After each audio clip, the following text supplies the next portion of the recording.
Hey, what's up? That's the intro. Yeah. Uh, Yeah, that's so the intro. You get nothing else. exactly. Bye. Uh, and the reason for that is because we just recorded nearly 40 minutes that cannot ever be used because I cannot access it. Yeah. So yeah, that's where we're at. Thanks, Yeah. shitty computer programs. Yep. I'm not going to say it out loud because I don't really want to get into that defamation suit. yeah. Yeah. Yeah. Yeah. Yeah. So, how are you all? Well, I'm doing alright. I'm 2 hours of sleep with like four, five, no, three energy drinks. That's right. Three energy drinks. Mm-hmm. Three, count 'em, three energy drinks. I can't count. I'm dyslexic. That's how that works, yeah.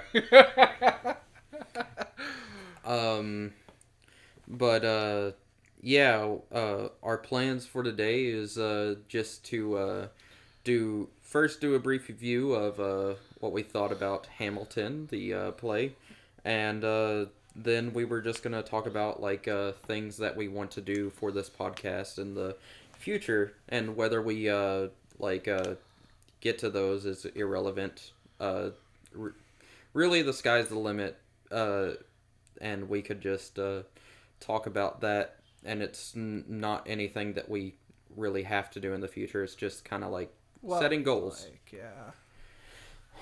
Yeah. Um. So, I guess I'm gonna start by asking. Let's start with Nikki. All right.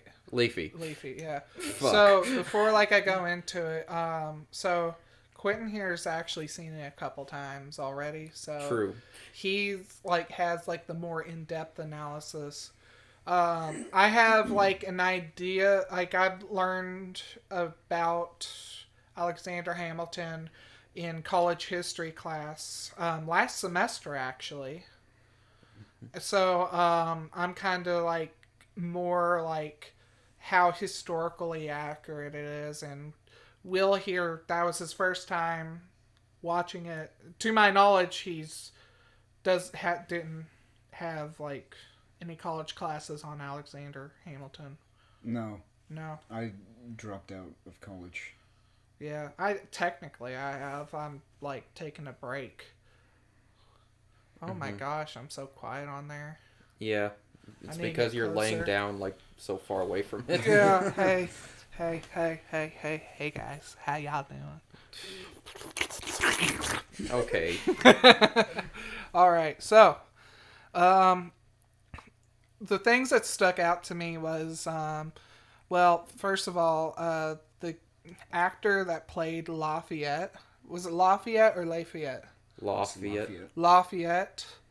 He did a really good job with rapping with a French accent, and then later coming back as Jefferson using just an American accent. And it was like if he never did the Jefferson, I would have never known that he. I wouldn't have known that he wasn't French.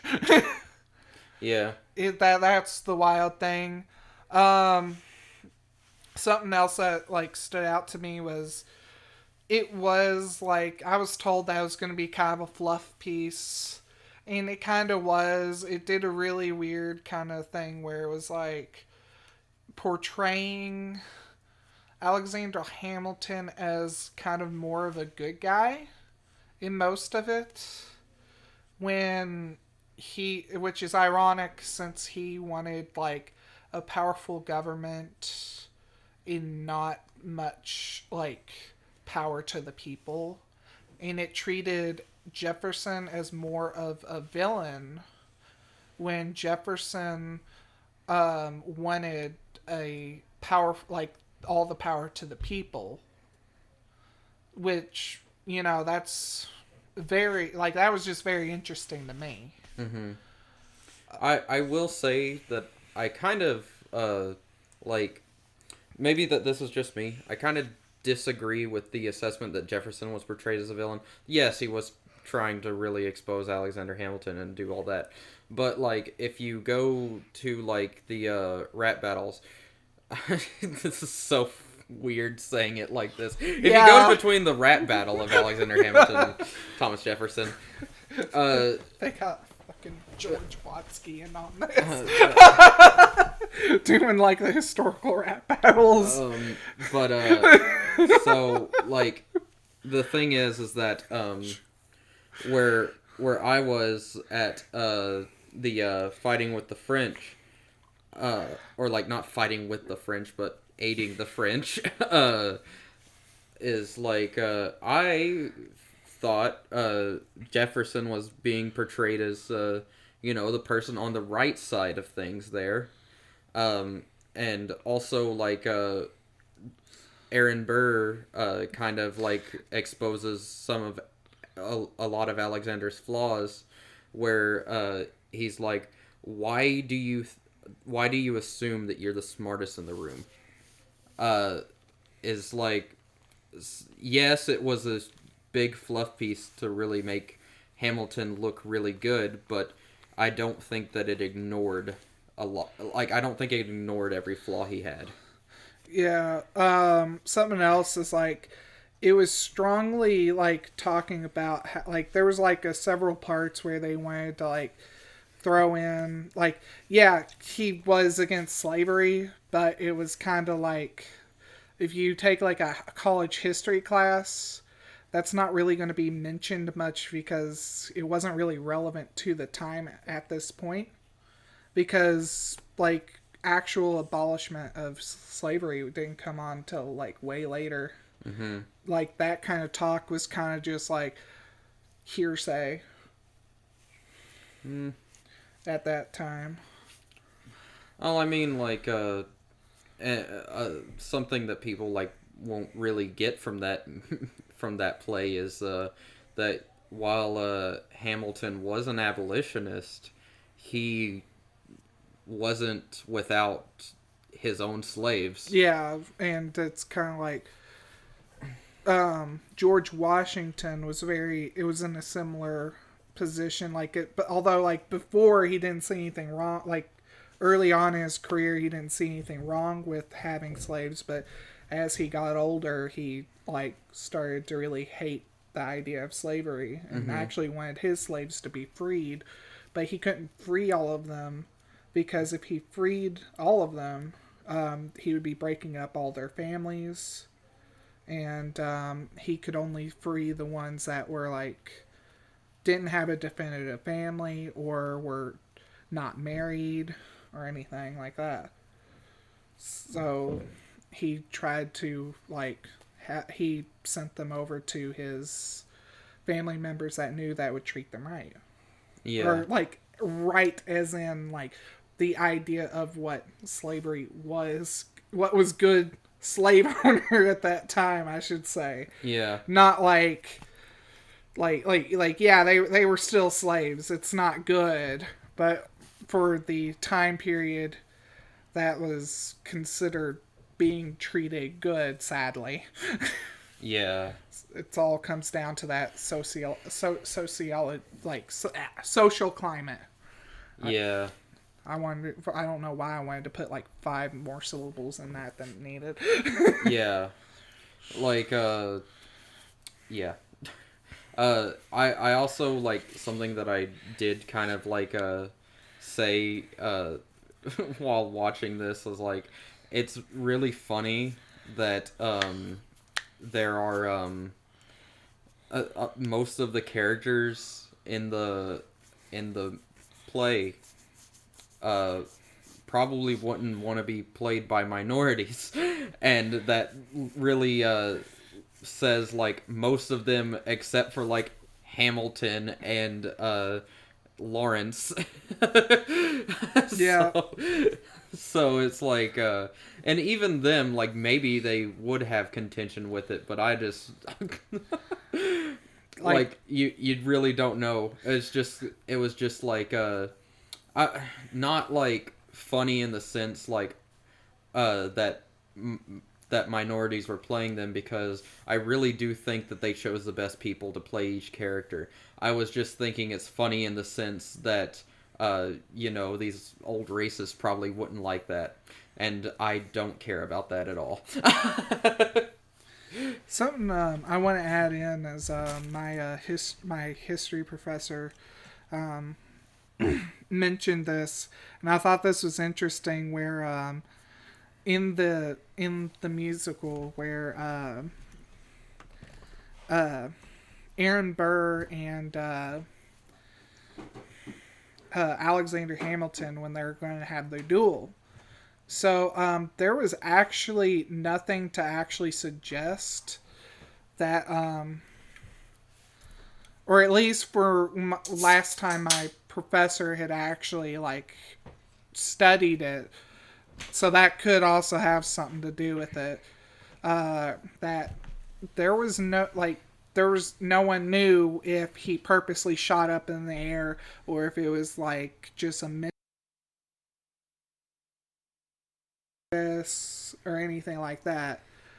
And before watching this, I actually thought it would have been funny if it was just like Alexander Hamilton was just that spiteful where he wanted to get Aaron Burr banned from 2 states at the exchange of his own life. Yeah, I will say something. There was a lot of cut content out of the Disney movie version of it. Like, of course, it was still like a Broadway play.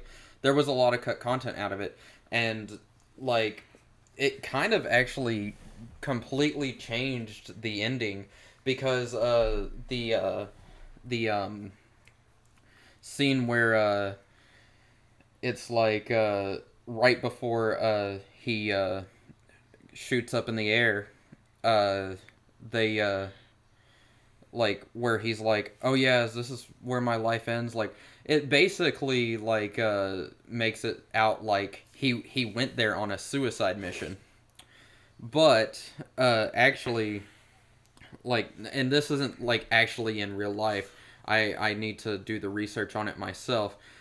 In the actual play, where like what they cut out was right before it, he was actually confessing that he wanted Burr to know that this world was big enough for the two of them, and that he wrote 2 letters before he went there to let everyone know his intentions, and that he was planning on actually surviving it with Burr. That's what the play originally said. I don't know why they cut that out in the Disney adaptation, but yeah. Shoot.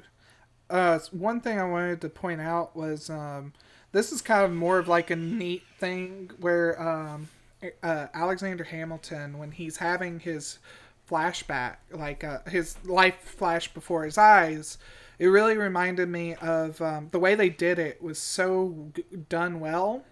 Mm-hmm. Was that it actually looked like a scene from Fable. I think it was Fable 3, Mm-hmm. where you go through those gates through your like periods in life, Mm-hmm. in which that it shows like everything going on around you and everything, and it's just like it just gave me a nostalgia factor. I don't know if that had happened to anyone else. They had super good really good acting. Yeah, they had super good acting, but also like effects. Like that, just like everyone would freeze and the floor would start spinning, and just like stuff would be like it was just like the way that everything happened when like they would just do stuff like that. And this even goes to when I'm just gonna say this right now, before like I get too long in the tooth here. Will, you can speak up at any time. I was wanting to like say something about that.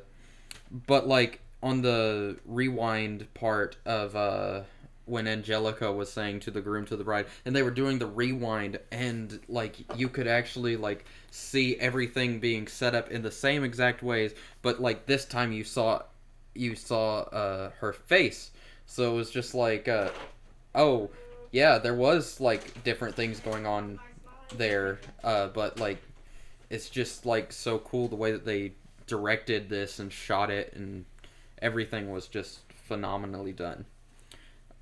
Will, I'd like to get your thoughts.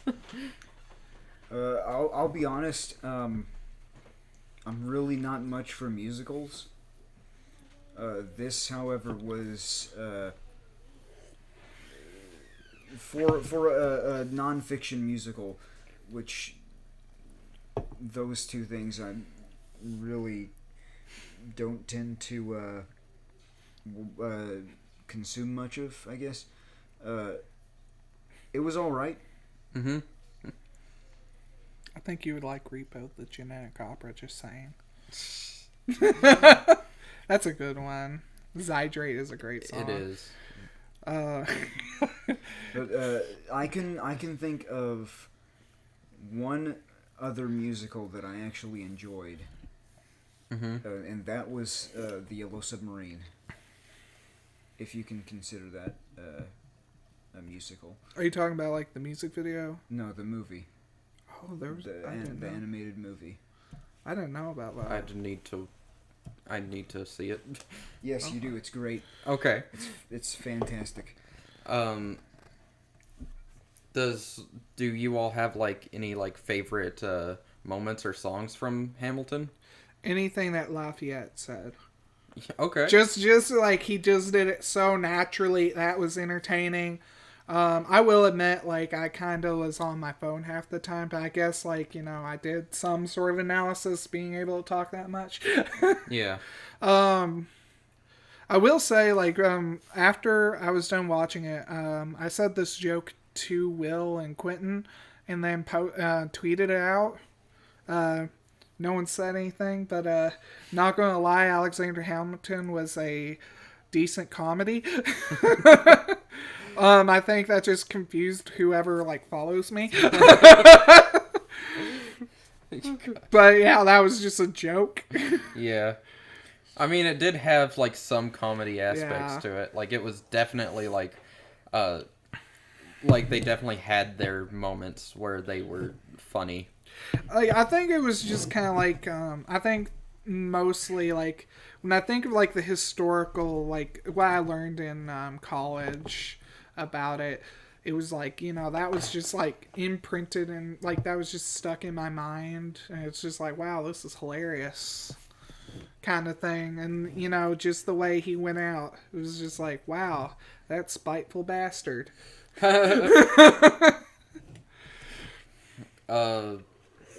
Will, any favorite like parts from it?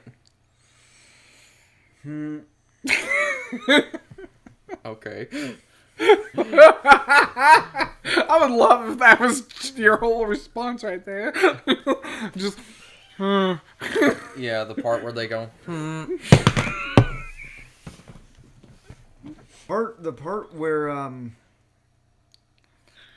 The part where Hamilton's son died, but solely because I enjoy tragedy. Okay. yeah, he was laughing his ass off. No. No, I'm joking. Okay. Asshole. I think he's just saying it was done very well. Yes. It was pretty good. Yeah. This is coming from someone who really appreciates Dark Souls and really enjoyed Ghost of Tsushima. So, something I want to point out. Hamilton's son dying is the Dark Souls musicals.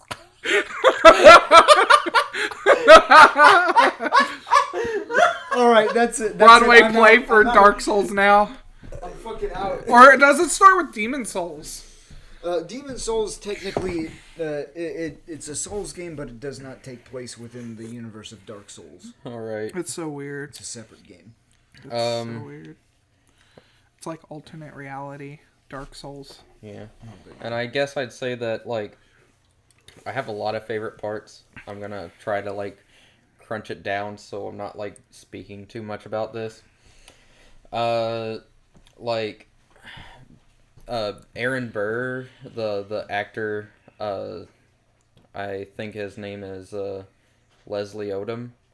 He has a phenomenal voice, so, like, 2 of the songs that he did, and, like,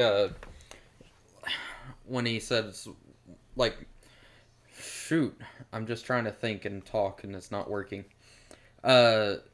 His songs, Wait For It, and the,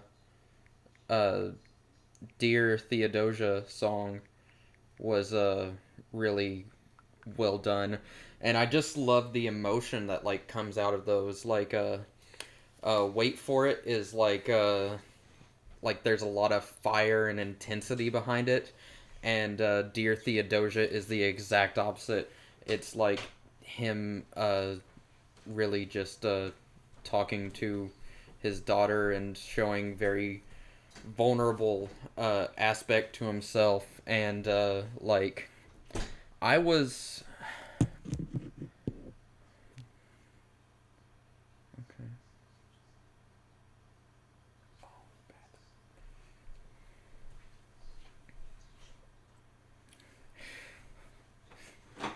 I thought you were telling me to be quiet. Oh, I was on, like, the same page as him, and I was like, oh, we're bothering someone? Yeah, you are, Dickie. I always am. I know. So you should shut I can't. I can't believe how much I'm already going to have to cut out of this. I don't know. I think you can leave this part in. Well, this part, yeah, be fine. Yeah. So, I love you too. If you can hear a woman, that's apple pie. Yep. Yeah. That's me wife. Yep. Which hopefully one day we can have, like, a special episode. I would love to have apple pie on for an episode about. Ow! I was muffined. Or is that cupcake? It's a cupcake. Cupcake. I'd like to have her Cupcakes, on muffins, talking tomato, about. tomato, potato, potato. I would like to have her on an episode about crazy customer stories. Oh, yes. That she has a lot. Yes. A lot of real good ones. But we'll save them. We'll save them for a good. talk about dog toys? So what I was going to say was but yeah, with Dear Theodosia, he took a very vulnerable part in that, and like he's just a phenomenal all around actor, singer, everything. And I was singing a lot of the Hamilton stuff, and on Dear Theodosia, it is like the Burr and Hamilton duet, where they're speaking to their children, and I didn't realize that it would do this to me, but like I sang the part where he said my father wasn't around in the falsetto, and it actually drew tears because that is a feeling that I am way too familiar with, and just hitting it in those notes really brought out the emotion. And I don't know if I could explain it, because me saying it does not convey the same feeling as singing it in a falsetto. You know what I mean? Yeah. You know, like that actually jogged my memory about what was the like, was it King Charles, King James? King George. King George, yeah. He was absolutely great. Oh my gosh, like, you know, just the way he can drop a facial expression right there on the the drop of a coin. Mm-hmm. That's insane. He also said that he's a spitter when it comes to performing on stage. Oh yeah, there's just there was like a part where he was just like had saliva all down his jaw. Yeah. It was funny. Oh God. It was funny, but like, you know, I kind of feel like he did that on purpose too, because like he was a very comedic actor. Yeah, you can tell that he enjoys himself in more than one way. He did pole dance backstage. Yes, there is a video of the actor in costume pole dancing backstage. So yeah. Jesus Christ. But yeah, I think that's really our Hamilton review. Just I recommend that people go watch it. I think everybody here had a good time watching it. So yeah. Yeah. So I think like while we have it in mind, we'll just go ahead and say like next there's gonna be a lot more for this episode. Don't get like, I'm not trying to like say like we're ending the episode. Disclaimer: this is not the end. Yeah. We're just we're gonna try to get a hold of get to watch Pulp Fiction. If we can't get Pulp Fiction, I think we're gonna try to get Repo, maybe try to find Repo somewhere. Oh jeez. Yeah, but or what? I was just gonna say like I don't want to like make it a habit in like forcing Will to watch different musicals. Well, that's actually one he would enjoy. Like that has so much gore. I love the I'm gonna spoil something. Is it okay? I don't think we should spoil it. No. Okay. It's a really good scene. There's a lot of good scenes in there. Yeah, there's a lot of really good scenes. When we go into it, I'll go in with my expectations high. All right, do it. It's much better than Rocky Horror Picture Show, in my opinion. That's my opinion. That might be fighting words to a lot of people on the internet. That is true. That is very true. But I stand by my opinion. I'm not saying it's a fact. There's a big difference there. You can have yours, I can have mine, but you know, it's the internet. Someone's going to have a stink about it anyways. Yeah. This is Leaf Gets Doxxed by Rocky Horror Picture Show fans, part 1. It's Tim Curry, right? That plays Frankenberger. He's gonna like himself, like his 80-year-old ass is gonna dox me. Oh my god. He's like got like guys on like the back burner saying like, "Hey, get this guy." Yeah. Deep Web Hitman. Yeah. Last time I was gonna get killed for exposing the secret of Fago. Now it's like I'm gonna get killed next week for like talking shit about Rocky Horror Picture Show. Apparently, yeah. I guess what I'm saying is that if we catch on, I don't want a musical review to become the standard. Oh yeah. I know what you mean. It was just like it's just like a coincidence, guys. Yeah. It's like we're just like doing like really like good like cult followings. Yeah. That's what we're trying to do. And like I guess Hamilton is kind of like a recent cult following, isn't it? Actually sorry. We should review the original 1982 Tron. So first of all, I guess we'll talk about music, right? Yeah, you can talk about your music, yeah. All right, so We have an album in the works right now. We got 2 titles. We got the hook for one. I don't feel like going over the hook that I got for the lyrics right now, mainly because it's like I've already like said it like 5 times today. Yeah. Like that's how hard it's been to record today. Yeah. If that gives you any perspective. Yeah, Guts Are Candy is the name of the group. We're gonna try to force Q in it. Okay. Yeah, Q's gonna be a part of it. We'll like all 3 of us are gonna be a part of it. I don't know if anyone else is gonna be involved with it. But something else, music wise, this is actually gonna be with our boy, 3 Geodude. We're gonna be doing a cipher. You didn't have to slap it. You just moved the. Yeah. So we're doing a cipher. I'm gonna be working on the beat for that. Don't expect like it's gonna be decent. It's gonna be a decent beat. I'll say that. But the problem I will say is like there's gonna be a lot of people that know how to make music and they're gonna listen to it and be like, this motherfucker using loops here. What a bitch. Yeah, I use music jam maker, groove jam maker, whatever.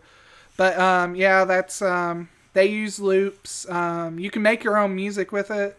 It's just like people who are like actually experienced with much more like complex software will be able to tell you're using loops and not making it from the ground up.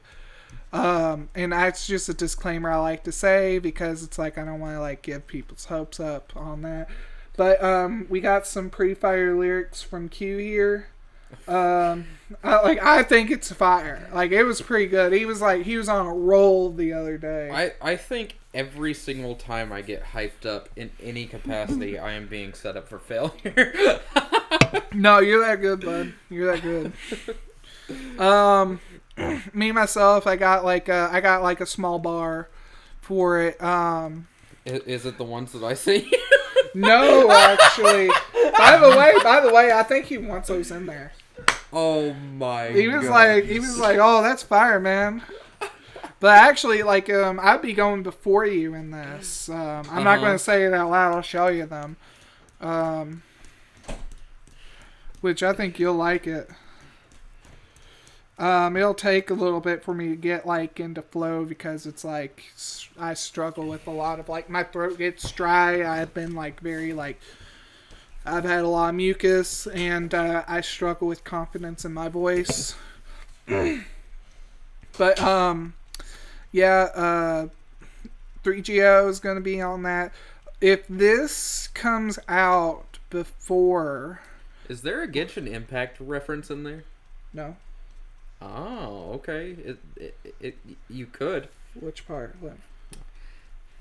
Where? Right there. Oh, I said like I guess that it can. Like I said that as like the demon lord. So I'll go ahead and tell you this part. I'm just telling you this one line. I'm not telling you the whole. I'm not telling you the verse or anything. But I said sicker than Barbados. Mm-hmm. And the reason is because it rhymes with another word, like with a Pokemon. It's gonna be solely a Pokemon cipher, but I have like a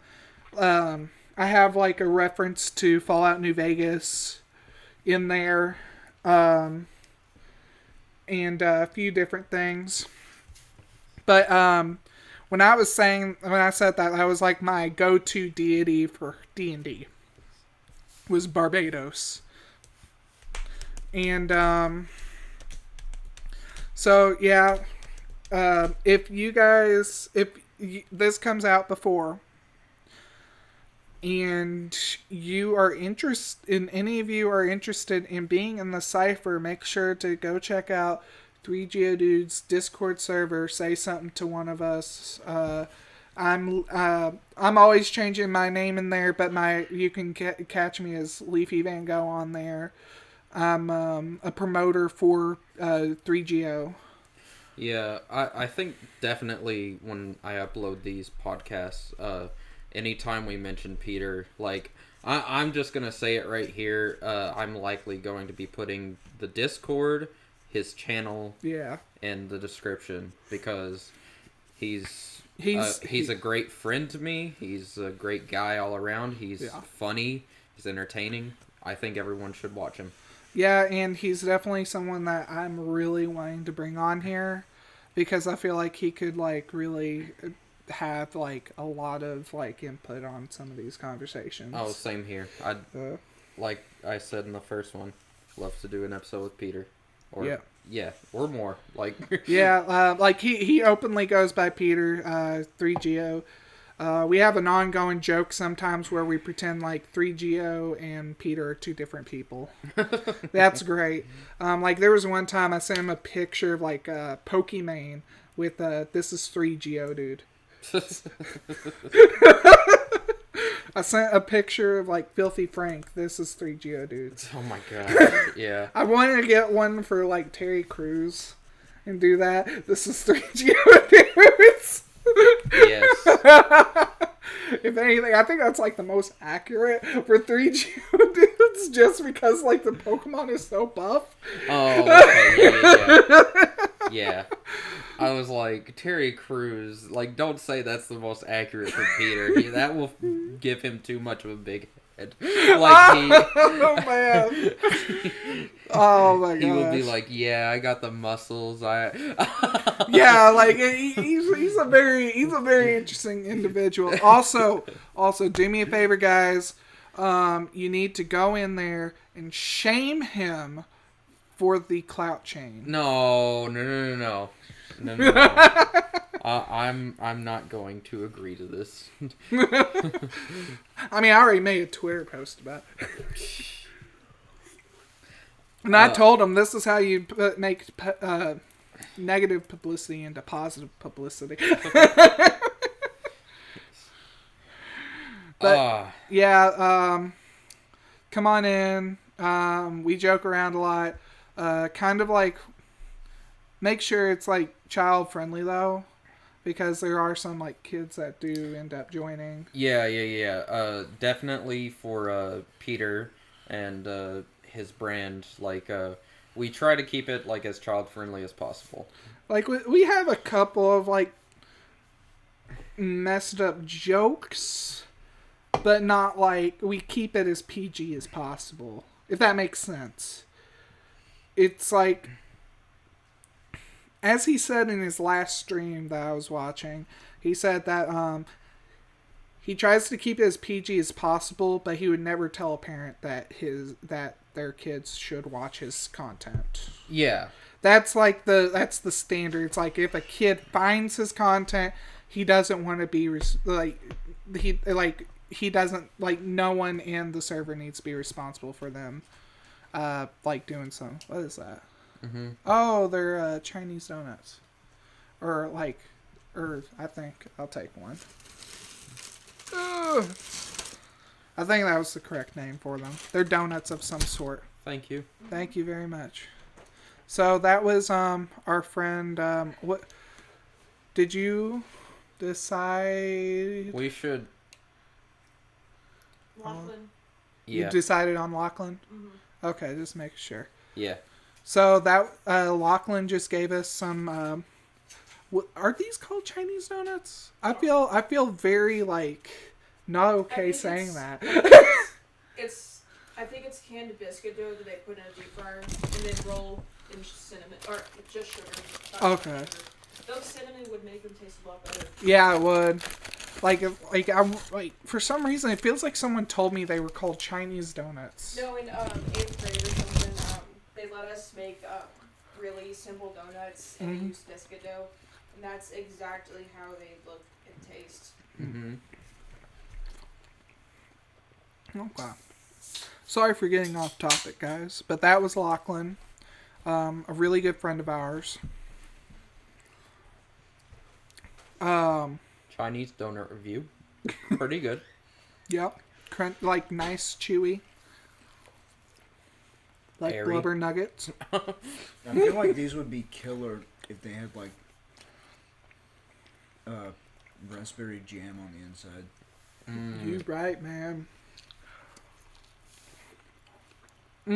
I like how the person with that thought is the least big. Yeah. Yeah, I'm tiny, guys. I'm tiny. He really is. But like last time, he was a sex guy.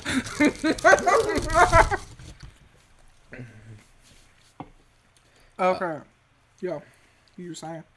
Oh, I just figured that talk about Peter is a good like platform to like jump off of like dream podcast guests. Like, Oh yeah. we may never speak to any of these people.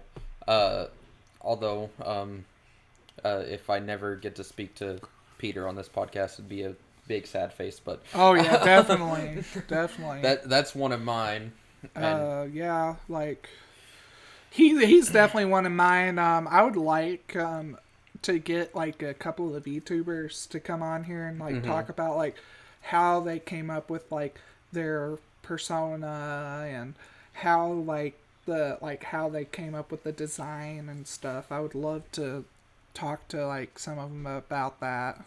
yeah, And like some like probably also like if they feel like ever like in danger of like their like identity getting leaked or something, yeah, because that's also like I feel like that's a fear that some of them have, but it's like, you know, I don't know, I'm not in that position, not at least yet. yeah. Which that's another like thing is like way later on down the line, after I like have the equipment for streaming, I would love to like become a VTuber myself. Yeah, and I mean, like, it'd be a good platform for us to ask them the same questions that everyone else does. Like, you know, how do they feel about like people like Pokimane and Sykkuno, Lily Pichu, people with big followings already are like getting in on the game. Like, because some of them might have like some contention with it, some of them might be fine with it. So from like at least from what I've seen on Twitter and stuff, it seems like it's actually very welcoming.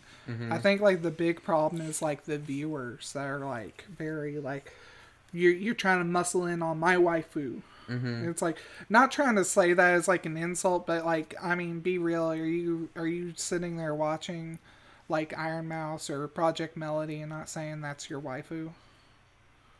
Like, be real, man. Okay. I'm just messing around, guys. I'm just messing around. I don't think that way. You can enjoy someone's content without like wanting a body pillow, like Will over here. Oh my god. Will does have a body pillow. Yeah, he got it like right before last episode. Yeah. Yeah, it's his favorite waifu. He doesn't want to talk about it though, so I'm gonna give him the privacy there. Yeah, I'll let like if he wants to say anything, he can say it himself. I'll just leave that to your imaginations. Yeah. Oh, he's glaring at us. Moving on. He's glaring moving at on. us. All right. Moving on. You got any guests, like dream guests that you would like to talk to? And we can keep this conversation going like for a while. Like if you think of anything later, just speak up. Yeah. Two that come to mind. One definitely someone like Critical. Oh yeah, yes. Moist Critical would be great. Yes. He's he's very giving to the community too. Oh, yeah. And that's like something I would like to like. I think that would be a conversation I would like to ask. Is like how like where does he get this passion to help the community the way he does? Yeah, because like Critical is one of those people that like I genuinely don't think that I mean like for us to be like, hey, come on our podcast, like with no following at all, that would be kind of like he might blow us off. Okay. Yeah. Like I would expect that, but I don't think Critical thinks he's too big for anyone. Like if he wants to talk to you, he will talk to you. Like Nux Taku, Ordinary Sausage, like other smaller YouTubers. that he has collabed with and done things with just because he likes them, and it's like he's I think he's just like awesome for really giving people his time and willing to elevate people, even if he's not even thinking about it like that. Maybe he's just thinking about it like, oh yeah, this will be fun for me to do. I genuinely think that's what he's thinking. Yeah, Yeah. I think something that really surprised me though, that Moist Critical did, was he actually appeared on Farfa's channel, which he's a in the Yu-Gi-Oh community he's big. Mm-hmm. When it comes to YouTube, Yu-Gi-Oh community stuff isn't really big unless if it's like Shady Penguin playing Duel Links, and that's real I don't know how big that's considered. But it's it just blew my mind seeing him work with Farfa, because not anything, not knocking Farfa, he's hilarious, he's great. It's just that the Yu-Gi-Oh community does not get a lot of recognition. And it just blew my mind to see content creators I used to watch almost religiously because I played that game competitively, and they were good for that, and it just was so surprising to me. You had another guy, right? Yes. The other was Vinny Vinesauce. Oh yeah. Yes. That would be great. I've been a very, very big fan of his for a while, ever since the end of high school, actually, which was 6 years ago. Yeah, 6 years ago. He's great. So I will say this. Let me probably damage our prospects of ever getting Vinesauce on here. We don't get Vinny anymore. We get Joel. Okay, I'm just gonna say that was a joke. Joel would be great too. Yeah, I respect both of them. They're both great. For a while, Will would ask me if I watched Vinesauce, and I would tell him yes, because I didn't know what Vinesauce was. I thought it was Vsauce. I watched that. That's fine. So it's not like I was intentionally lying to Will. I just thought that's what Vsauce stood for. Oh man. Oh my goodness. So with me, besides the VTubers, I feel like Nux Taku would he be would be great. Yeah, Well, he's gonna be a VTuber, I think so. Well, that one that one there is up in the air. I think he's kind of I'm not saying he's trying to smoke screen it, but he hasn't said anything for a while, and he edited that video, edited that part out of the video, and then re-uploaded it to his other channel. I'll be right back. I just need to pee. You can continue the conversation. So, I want to talk to Nux Taku about, how he started, because I remember, seeing his content when I was younger, and I was, I would watch his, analysis videos, and then he, all of a sudden, he started, having, this, he started having, a trolley videos. And I was like, oh, I'm not into this kind of thing at that age. It was I want to watch more analysis videos. It wasn't until later, after he started it was right before he really blew up, I started watching his content again, actually being entertained, where he was talking about oh, I got canceled once again because I'm a serial flex offender. It's just somehow when he first started doing that, started having that trollish attitude, I wasn't really into it, and I think it was kind of because I was in that state of mind where it's if I watch his stuff, I'm considered a bad person. and it's just like, or I felt cringe, and it's just like, it wasn't until later in life that I stopped feeling cringe for things that I enjoyed. Because a lot of times when you cringe over things, it's like, it's not because you think it's cringe as much as it's like, you are embarrassed to like this kind of stuff because you think other people are going to judge you for it, and that's what makes you cringe. Did you hear all of that? No, I came in on, and that's what makes you cringe. I'm like, is he like roasting someone right now? No, I was talking about like the cycle of which I started watching Nuxtaku, and how I wanted to talk about how he started and got to where he is now. But when I first started watching his stuff, it was back when he was just it was mostly him doing analysis. And he did a really good job on that. But all of a sudden, I found a video was uploaded by him, and this was I think I was 18 at this time. I might be over exaggerating because I'm 25, almost 26 now. He might have not been uploading content that long, but yeah. maybe he did. He has. Maybe he has. I can't remember. He could I know he's been uploading content for a while. It took him a while to really get big. And he started acting real trollish, and at that time in my life I didn't want to watch that.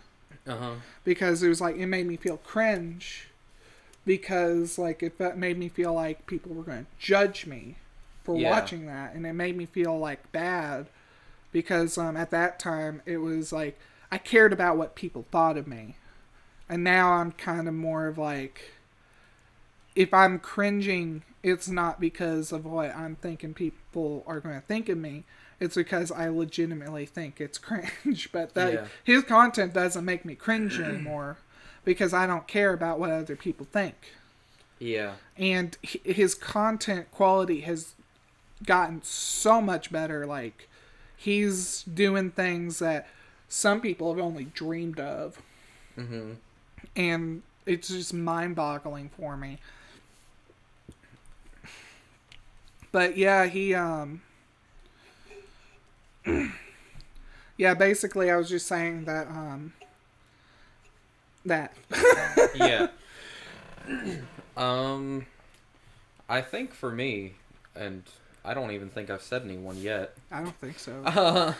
Yeah, I kind of interrupted you with Nuxtaku. Okay. A few here's the problem that I'm having right now is I want to name people, but I don't want to name too many people. But I also don't want to leave anyone out. Yeah, there's a lot of people. There's some people on the back burner that I really want to talk to. I'm actually talking to a couple of people. Not know them. But kind of I'm in their server, and they actually talk to their members, kind of thing. And it's I don't want to talk, I don't want to say their names, because it kind of oh shoot, this dude's a clout chaser. Yeah. Yeah, and that well, I don't think there's anything wrong with saying their names. I think it's more I don't want to come off as oh, you don't that I only ever want to talk to these people. If somebody was thinking about going on the podcast or something, and later down the line, and then they're oh well, they didn't mention me, so obviously they don't want to talk to me that much. Oh yeah. This is how much I overthink things. Yeah. So where I'm going to start is I would like to I'm gonna try lumping them in as much as possible. The E-Girl Rejects, any of them, or all of them. That's a great one. Ludwig Stands Atrioc. Those are some streamers that I watch. If we're talking shoot for the moon, shoot for the absolute moon, I would say Jacksepticeye would be an extremely fun conversation to have. Oh yeah. Oh goodness, yes, indeed. And I'd love to know the origin of Top Morning to you. I don't remember. I remember. Oh, like, did he talk about it? Yeah. Oh, I didn't know that. And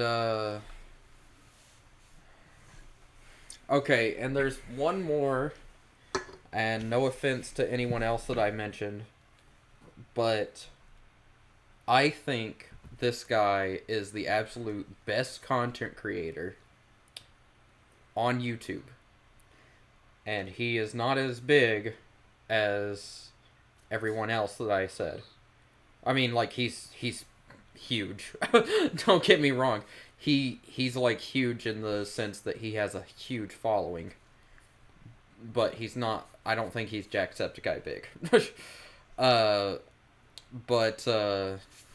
No, Alpharad. Yes. Yes. He actually recently, like this, like that, I fanboyed in one of our like group chats on Facebook because I saw not only him but Nux Taku in a Among Us game together, and I was freaking out because that was like one of my dream pair-ups in the game. Mm-hmm. Because it's just like I wanted to see how they would interact because they're such funny individuals. Yeah. And it was so hilarious because there was a part where Nux Taku said, like, I need to wear my Jake Paul hat so I can laugh at dead bodies. Mm-hmm. And Alpharad responded with, like, let's just quit and just watch some, like, Jake Paul videos. And then it's like everyone's just like, yeah, let's do that. Yeah. And that was just so funny. It was, also the Game Grumps. yes. That's what I mean by, like, you see, There's like, there's so many. There's so many to say, and, like, you just forget them, and it's not like because, like, they're forgettable. It's just yeah. I would like to like have like a conversation with most of offline TV. Yeah. Like I think I would like to talk to basically all of them. Yeah, like just about all of them. I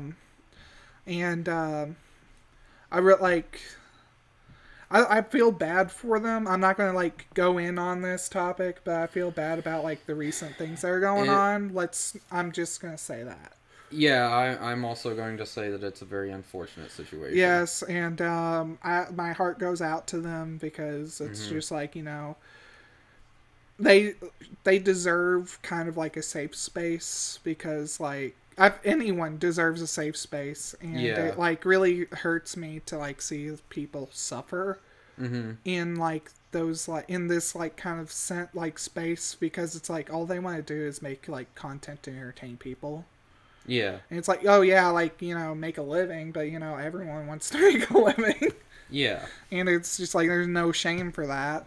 But yeah, I will say like I actually started watching their content after Michael Reeves started like collabing with them before he joined Offline TV. It was just like, whoa, like, oh hey, there's Lily Pichu. Like I knew who Lily Pichu was.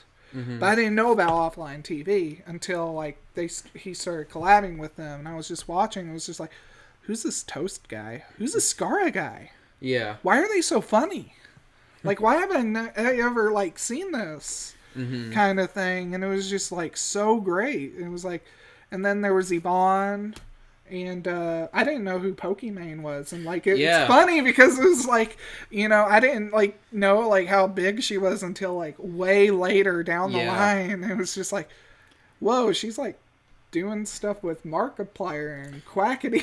Yeah, she's like, I think she like collabed with Jacksepticeye and Markiplier for their cloak brand fashion line. Really? Yeah.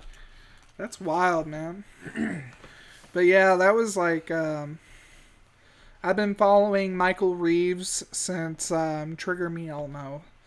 that which was like, in my opinion, very recent. I'm a very late to the game kind of like a viewer of YouTube.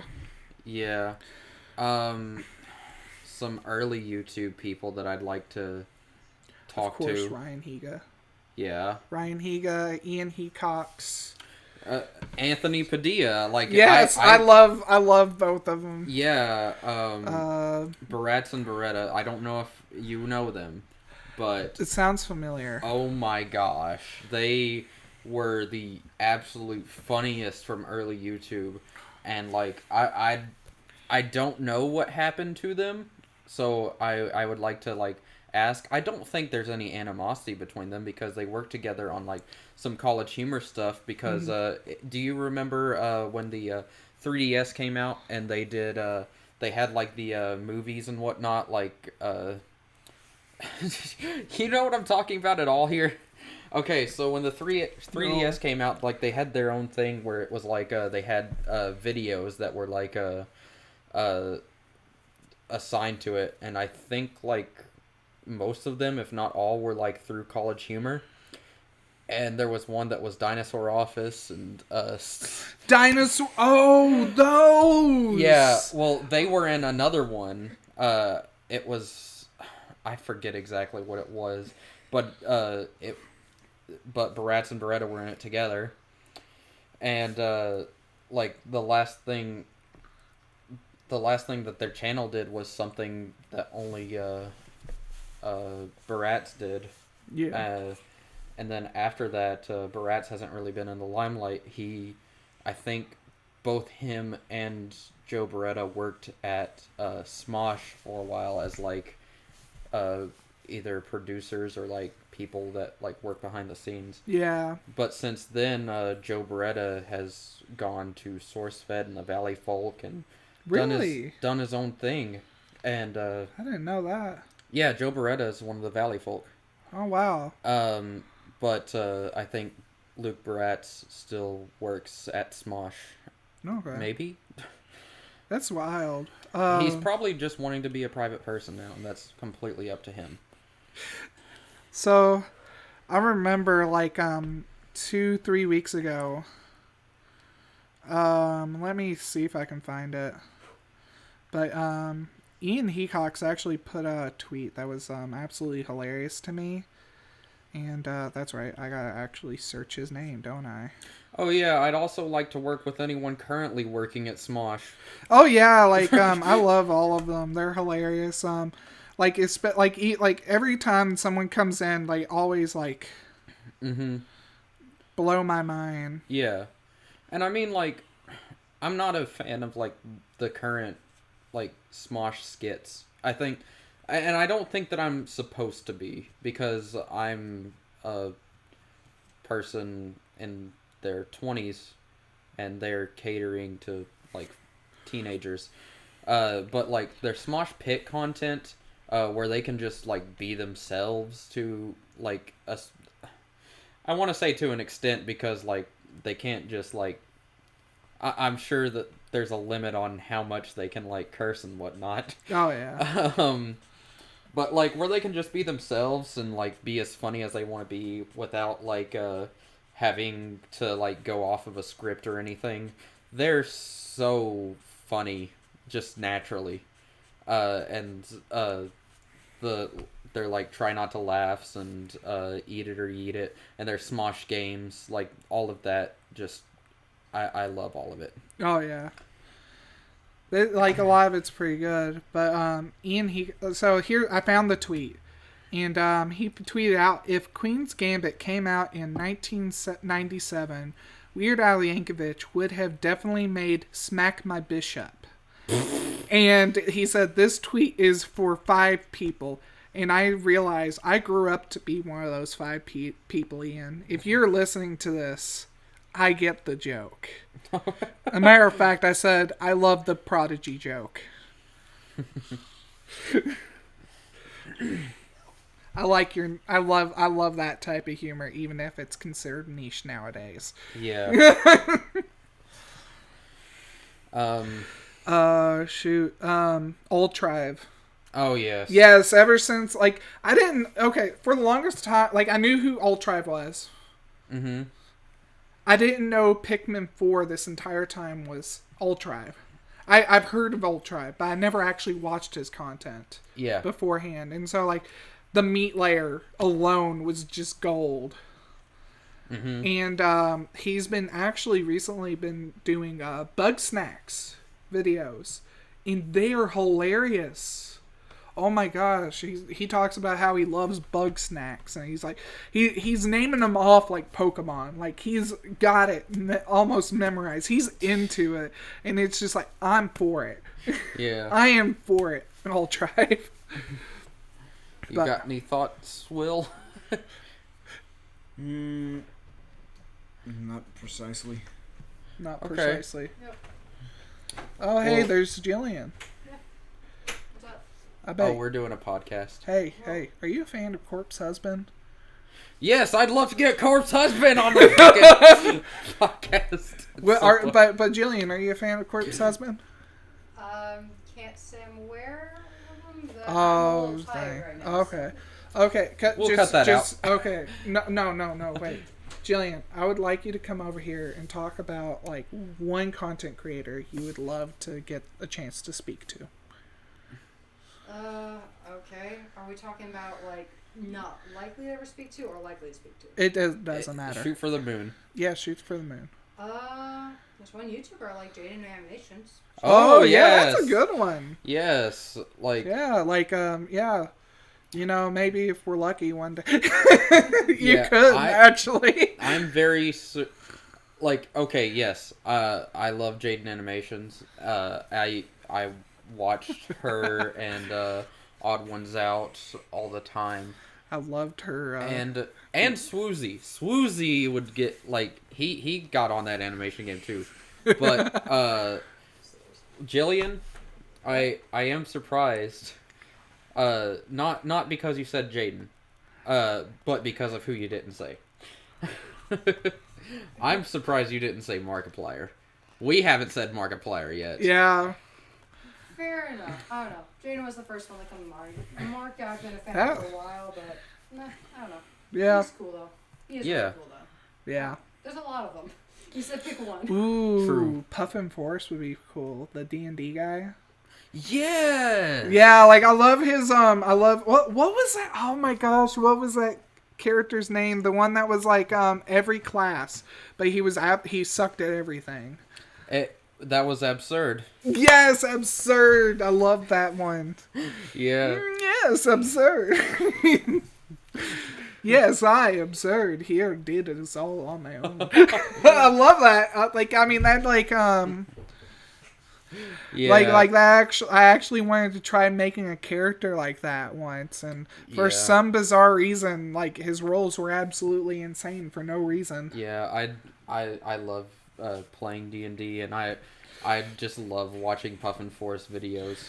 Oh yeah, it's like I mean, like, we don't have to just talk about content creators. Like, we could talk That's about true. actors, very musicians, stuff true. like that. Terry Crews would be cool. Terry Crews. would He be like very cool. cool. Like Terry Crews was like when I was like.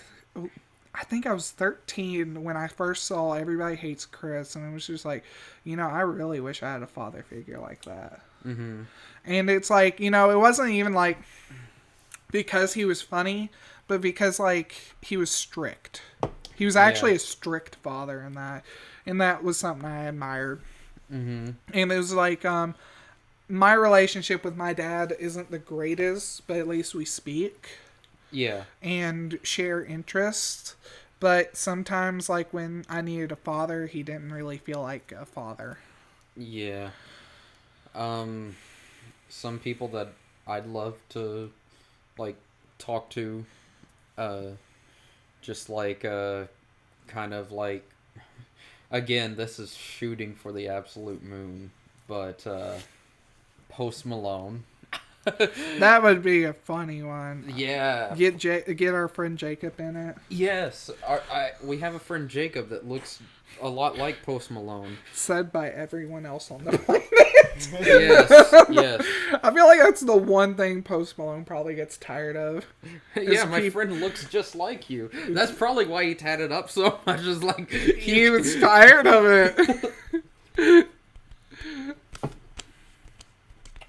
But yeah, no, I think because one of his friends like posted on Twitter when he started working at a store. Somebody took a picture of him and posted like, "Oh, Post Malone is working here," and people actually responded thinking that it was because like this was before Post got all the like tattoos. This was like White Iverson Post Malone. This was one hit wonder Post Malone. So he wasn't like that huge of a name, but like he was big enough to be recognized.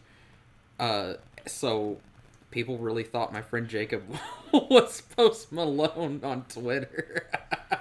Oh my gosh.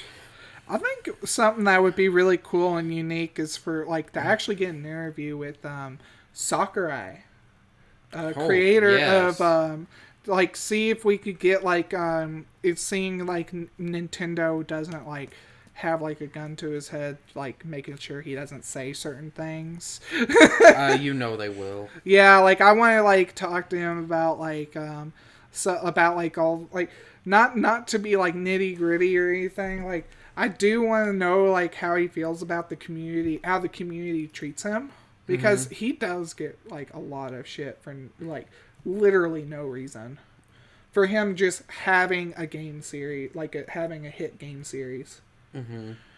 I would like to talk to, I think, Xavier Woods / Austin Creed, who's a wrestler, but he also runs a YouTube channel called Up Up Down Down, and he's just like he's a big nerd like us, but he applied himself into a skill like wrestling and got very far in it. Yeah. And he's a very talented guy, very funny guy. Just everything about him, I'd like to be able to like talk to him someday.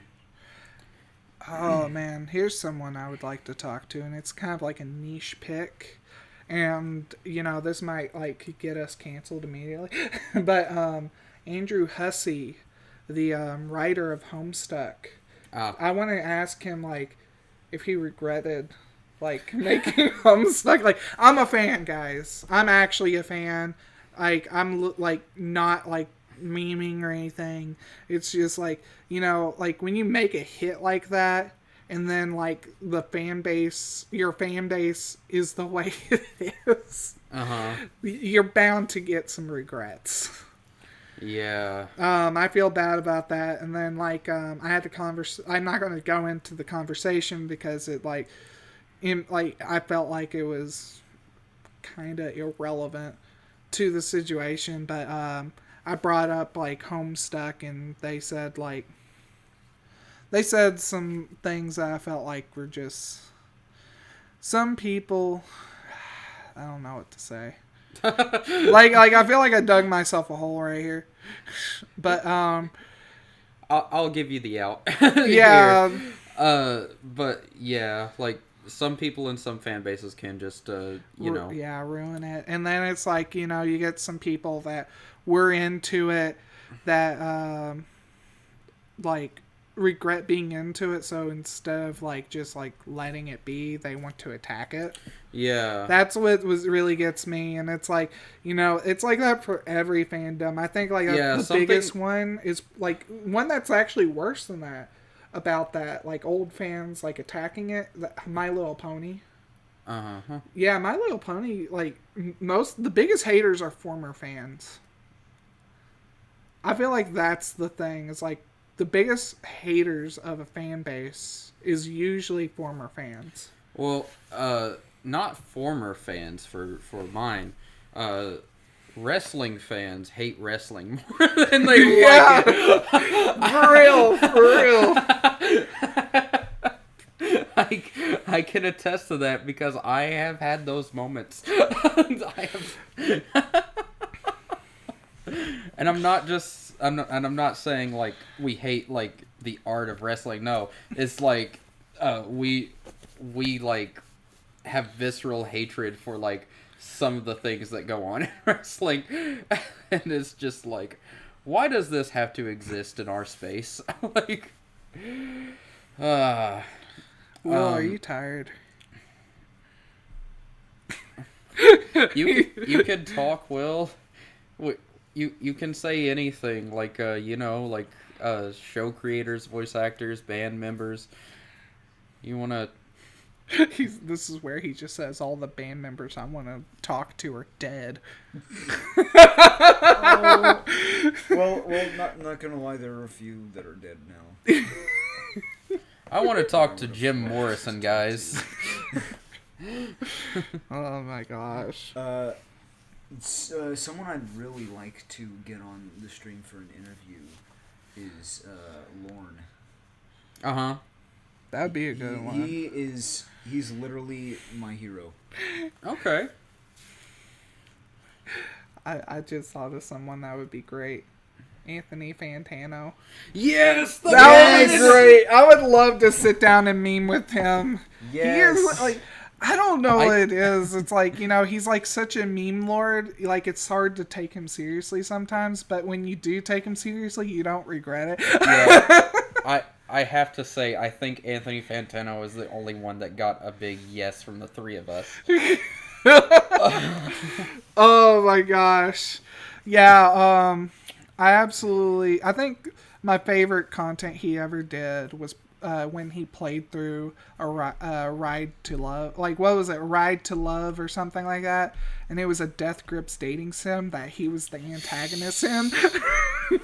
Oh, wow. I remember that. That was great. He had two different videos. He had one for a demo, and then he had one for the first chapter. It was great. And it was like the prologue before Death Grips was Death Grips. Yeah. Oh my gosh. I have a suggestion. Not a suggestion. I have a want that somebody that I would want to talk to, but I don't think it would happen for the sole fact that I don't think that. How do I put this in like a very respectful way? Like, to everyone involved. I don't know if like anyone else would want to do it because it has to involve with politics, and politics is my niche in the friend group. But also, like, I don't think we would have to have a political discussion with this person. We could just talk about D&D and stuff like that. But it is Vosh. Oh yeah, Vosh would be pretty cool. Yeah. Like, I don't know, like, I've seen a few videos of Vosh, but like, I can tell, like, he's he's someone that you don't have to talk about politics with. Yeah, because like I watch his gameplays too, where he does like he did oh shoot. Oh, you actually got to meet Vosh, right? Yes, I did get to meet Vosh in Beverly Hills. That's pretty cool. That's pretty dope. It was one of the coolest things that I've ever done. He was so nice, so chill. Do not use this against him. If you're listening to this, do not use this against him. I had dinner with him, and he shares his food. So if you're listening to this, do not take that as a opportunity like, oh, I could be a fan and poison him. Gosh dang. Like, knowing, like just knowing what little I know about Vosh, he'd find that funny. Yeah, I think I even told that to him. I'm like, I'm not going to tell people that you shared your food because I think somebody might poison you. What's funny is what you broke that promise. Yeah. Hey, did I say I promise? So someone that I was talking about earlier, I was afraid of saying, because I didn't want them to like think it's like clout chasing or anything. So before I go into like actually talking about them, I want to say, like, I want to talk about, like, how I was introduced to her content. Mm-hmm. And I admire how, like, she reaches out to her fan base in her Discord. It's really cool. Mm-hmm. Because you can actually have a full-on conversation with her. Yeah. And so I was in, I don't get on Twitch very often, but when I do, I usually watch, like, Iron Mouse, because I think Iron Mouse is absolutely hilarious. Mm-hmm. And so Will, why are you just staring at Nikki right now? he's showing me memes on his phone, Oh, JoJo memes. okay. Like, he doesn't want to talk, he just wants to show me JoJo memes. And it's just like, oh my gosh. I thought he was mad at you for saying Iron Mouse. No, Oh like, my god. like he- no, he secretly likes Meyer Mouse.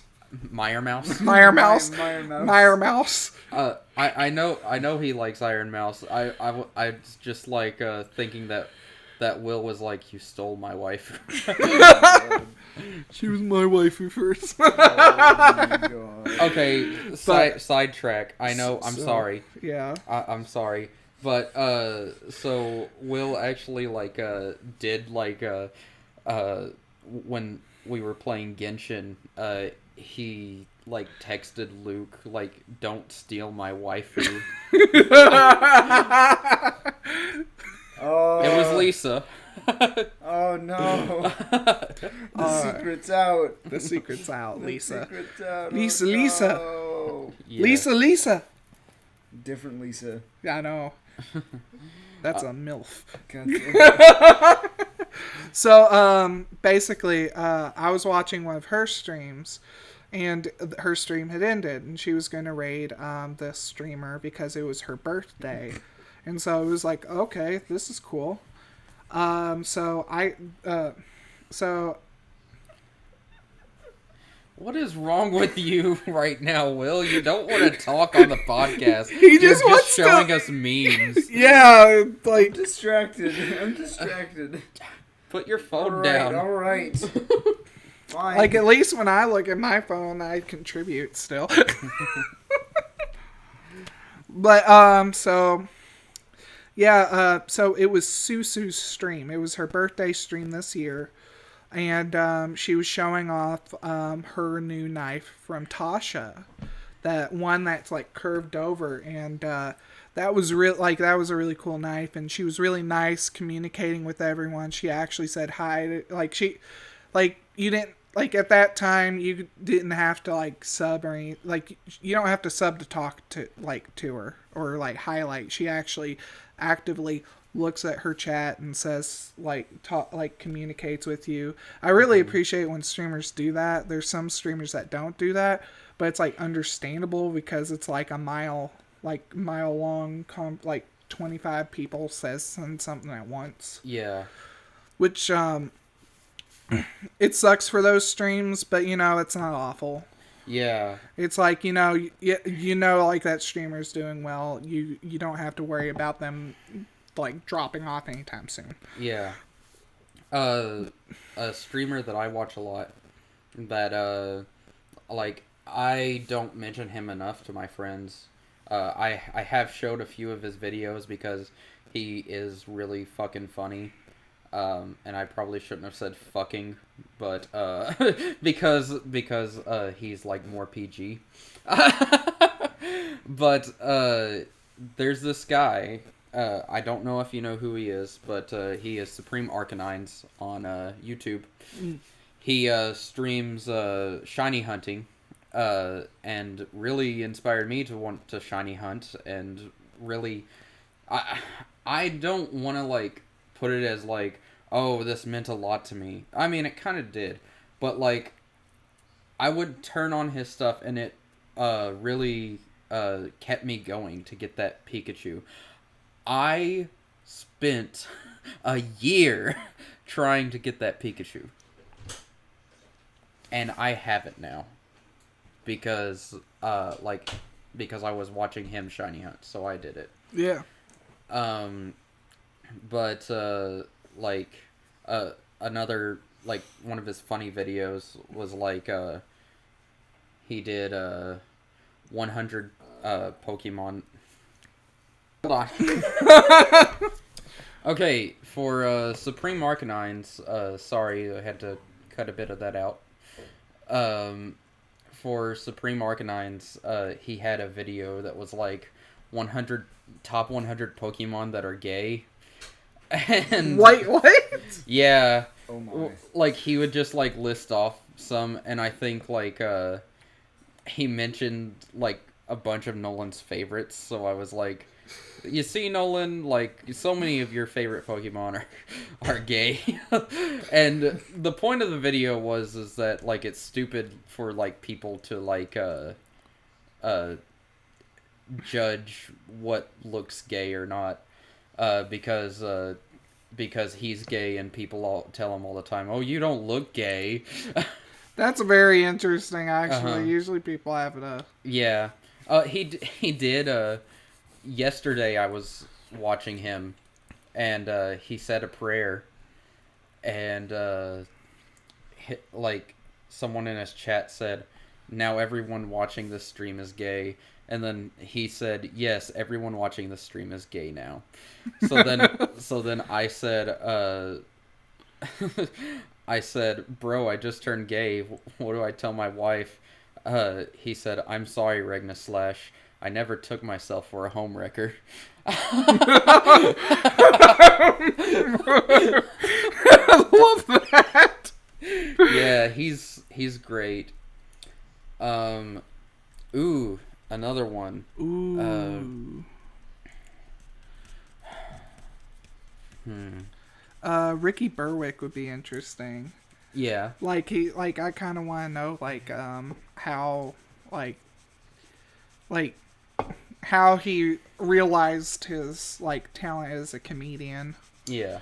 because that with his type of humor, Mm-hmm. it's just like, whoa, you he really owned it.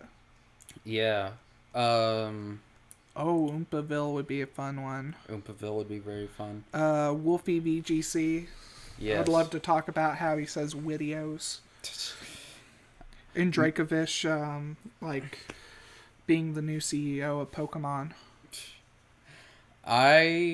Max Mofo. Oh, Yeah, that would be an extremely fun episode. Because he's so funny. I watch his Pokemon card openings all the time and whatnot. He's very funny. Oh, okay. There's another name that I think that we could get for this. And what I would like to do for this, if we ever got to this point, which I don't think we are, because again, most if not all these names are just us shooting for the stars, okay? Mm-hmm. But someone that I would really like to talk to, and I would like to keep the conversation not sexual, I guess. Because Oh. Miss Belle Delphine. Yeah. Oh dear. Why oh dear? Cursed. What? It's just cursed. Why is that cursed? She's actually a very funny individual if you ever watch her interviews with other people. Yeah, well, no, She you don't even have to watch her interviews. she's she's the world's biggest troll, and I respect the fuck out of that. Yeah, but also she did her old room tour and showed off things that she makes and things that she likes. She is such a weeb. She's such a nerd. She's really into Japanese culture. She's very talented as an artist. And my wife just absolutely loves her. Belle Delphine. Yes. She's hilarious. I love how she's... And she's sexy as shit. Well, you heard that from Apple Pie. She thinks that she's sexy as shit. I mean, I don't think that was meant for an insult, though. That was a joke. That was a joke, guys. Well, okay, so I didn't think we could drop the F-bomb, so... Oh, yeah, you can. yeah. Well, she's sexy as fuck. She's sexy as fuck, according to Apple Pie, if you couldn't hear that. I mean, she's not wrong.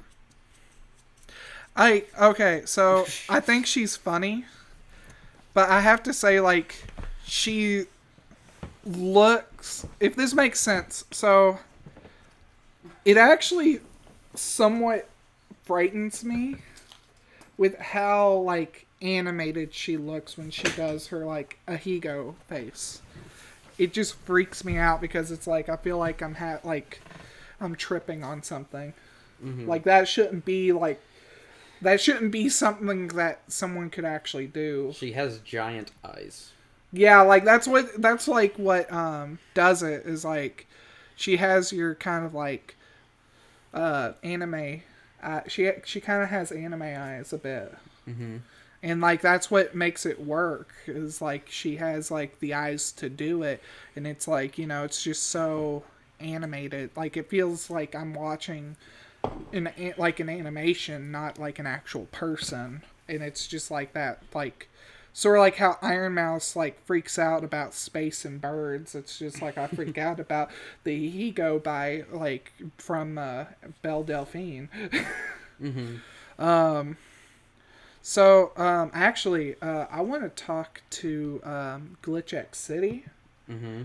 Which, if you don't know her, she does a lot of like really big Pokemon remixes, like the Cynthia theme. But when I found her stuff, I actually found her found her by a video before she was like, I think before she like was fully committed to music. She deleted like most of her content, her playthrough content. Mm-hmm. And, like, this one was hilarious to me. And it was, like, I absolutely was in love with her content ever since. Even though she deleted, like, that content. I only got to see one of these videos, but I loved her music, too. Yeah. And it was her Dratini Rage video. If, like, that was, like, 9 years ago. Yeah. Like, that was old. Like, hardly anyone knows about that. That was before she got big as like Pokemon remixes. Okay. And she was playing Pokemon Yellow version on, I think it was Pokemon Yellow version on the on an emulator, and it was really wild because she was over there trying to get as many the casino coins to get it from the to get Dratini from the prizes. And in Yellow, it's not a prize. You actually have to go to the Safari Zone and fish for it. And she spent so long getting those casino coins, and she just screams. And she needs her Dragonair. She needs her Dragonair. And ever since, and if you are listening to this glitch, I love that video so much.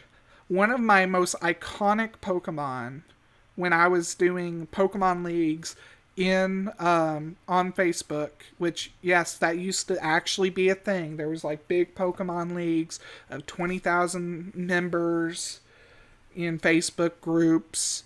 And I like one of the most iconic that I ever made was a Dragonair with a Nebulite, Shed Skin, Rest. And it had Dragon Rage, Toxic, and Safeguard. And it was one of the best Pokemon I ever made. And I made that because of that video. And I want you to know that if you ever made content like that again, I would be down to watch it. Nice. That's a big part of my life right there, is that Dragonair glitch. And it's named after you. It's straight up Glitch X City. Yeah. Which I'm probably not supposed to pronounce the X. It's probably just Glitch City. But I'm a big Hunter x Hunter fan, and for the longest time I said Hunter x Hunter. Yeah. So there's that, guys. Oh shoot! Should I just like put every channel that we mentioned in the description? It's gonna be a long ass description. I know that. I don't know if like. I think we're allowed to. Yes. We're allowed to. Okay. Yeah. Yeah. Yeah. It's like, there's just so many people, and it's like, it's not because like I think anyone's less than others. It's because like there's just so many people that like my brain cannot contain them all. And it's like I get I have to scroll through Facebook, not Facebook, but YouTube here. Like Rank 10 Yu-Gi-Oh! Rada. Holy crap, he's funny. He makes Yu-Gi-Oh! Content funny. I can show like a Yu-Gi-Oh! Video of his to Will here, and Will would find it hilarious because it's that like deep speech humor that we like. I have to go through my subs, see if I'm missing anybody. Well, like Flash Gets and Meat Canyon, and then there's like a bunch more like I haven't had a chance to like actually subscribe to too. It's because like I have 2 different YouTubes. I have one for like when I was doing my own thing. And then I have one for like when I was doing my own YouTube channel. Like I only have one video left up on there. And it's not like I don't even think it's that good personally. But yeah. It was when I was getting drunk and doing like parodies of like Smash predictions. Okay, I'm going to try to like I'm going to try to like go through my subs and pick out some people. And like I thought of something hilarious. Just say like some names of people that like I would love to talk to. There's this streamers that I watch. They're called New Legacy Inc. They're a big group. There is Swell Entertainment. She's criminally underrated content creator. She does like reviews of things like she went to TanaCon so you wouldn't have to. She went to the she went to the Logan Paul fight so you wouldn't have to. Just like stuff like that. Like she tried multi-level marketing I don't know if it was multi-level marketing. Anyways, like she just has a bunch of content like that where she does like reviews of a bunch of stuff that normal people wouldn't be able to because she has like somewhat of an influence. And she just tells you what it's like. Let's see who else. Weedle Twin Needle. I love Weedle Twin Needle. I would love to talk to them. I would actually like if I were to start streaming. I would want to collab with Weedle Twin Needle and Fufu 2. Those two are like when they collabed together, they were hilarious. I also love the fact that right now Weedle Twin Needle's YouTube picture is James with like in the bikini. Yeah. Like I absolutely love that. I like okay, I'm gonna say this, but you might want to like edit this part out. But I want to get Brie Larson on here and talk. Oh my gosh, I think I'm just gonna cut it off at Brie Larson, but make it obvious that it's an edit and come back to here. Yeah, like leave all the stuff in there for that. Yeah. Let's see here. Oh man. Okay. Another person that I was going to say. Moving on from that. I would love to talk to Mr. Beast, and I would like to really pick his mind about how he comes up with the challenges and games that he does. And it's not like so much as like I watch his content, and it's not just because of like the money that's involved. It's just literally everything he does. He takes everything to the absolute extreme that it can be. Like, I think he just did a stream of like 10 hours or so, where, or it might have been longer than that. Just 10 hours of him saying Logan Paul like 100,000 times. Oh my gosh. Literally. And he tried to spend 24 hours underwater, where he like had a little tote over his head, so like there was like that pocket of air. He couldn't do it because something called carbon dioxide poisoning, because he was breathing in there, and it was just storing too much carbon dioxide. Oh gosh. So, but he like got to like 17 hours or so. It was crazy. So just the way that Mr. Beast takes things to extreme, I'd really like to like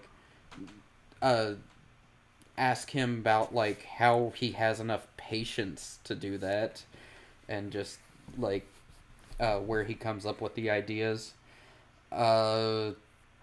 Ooh, Maximilian Dude would be a really good one.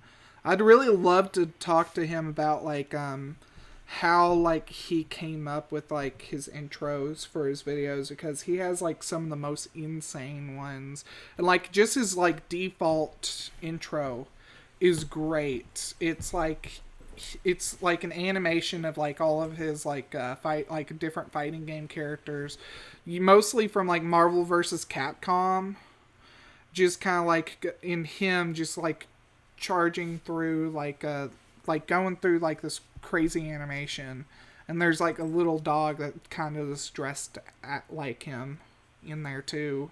Mm-hmm. And like his he has really good comedic timing too. Yeah. Oh, here's a YouTuber that I would are actually I don't want to say that I don't classify him as a YouTuber. I don't, but like he definitely belongs on here, and his content is phenomenal. Do you know who Jablinski Games is? Oh my gosh. Do you, Will? Never heard of him. That's Jack Black. Yes. He Well actually played Minecraft with PewDiePie once. Yeah. And he pushed him off of the IKEA tower because it was because that was his wife's first crush was Jack Black. Oh. And it was just like, and this is for taking the first love. Well, his content's pretty fire. Like, I actually haven't been keeping up with this content, but when he was struggling to actually. What? Okay. Yeah, I got distracted because there was like a new video posted, and like I was just so confused when I read that at first. But I'm pretty sure that's just a meme. I'm not gonna like talk about it because it's like Yeah. yeah. But yeah, like it was really funny where he was like where he would like every like update, like video update he would have, it was like, we're still trying to figure out how to get it to show up on the camera or whatever. Nice. Yeah, because he didn't know how to use it, and he was trying to get his son to do it. And like I think it was like his son knows, like I'm sure his son was like as good with technology. It's just one of those things where it's like, I think you need a professional, Jack. he can definitely afford one. Yeah, he can. But like the videos that I've seen, like he does a skit before the videos, or like does something that relates to the video before the video, and then he actually plays the game, and he's really fucking good at video games. Oh yeah. Like I didn't expect it. Which I mean, like that, like it. the most endearing thing about that is that, like, he doesn't seem like a celebrity just trying to get clout. He seems like a celebrity genuinely interested in this medium, and that's why he's trying it, not because it's like a way to get more followers, but he's just wanting to have fun, and he's on YouTube. Yeah. There's like I have a couple of like people that I want to like it's like me like shouting them out because they're my friends, but I do want them on here. One of which is my boy Tiger. He's he and I are Roy boys. He's actually does YouTube, and he's starting to stream, and he's like Tiger Super Smash Bros. Mm-hmm. And my other friend, I actually became friends with her today, and I was checking out her content, and she has this very beautiful avatar. She's a VTuber, and she made her avatar herself, but her name is literally just Bug. And when I first actually when I first watched her, like I started watching like the last video she uploaded, Lord of Destruction, and it literally starts out with her, "I'm going to set this place on fire." I was just like, I like this already. Wow. I like this already. Yeah. And it's literally just her playing like 3 minutes of the first 3 minutes of the shoot, what is it called? Dragon Quest Builders 2, and I was just like, I love this game. I actually have this game. I play it. I get stuck on parts, and I have to take like half a year break because I get so frustrated. Until like I learned, like I figure out like, oh, this was a simple mechanic I just screwed up on. Oops. Yeah. But yeah, she's really cool. She is very nice.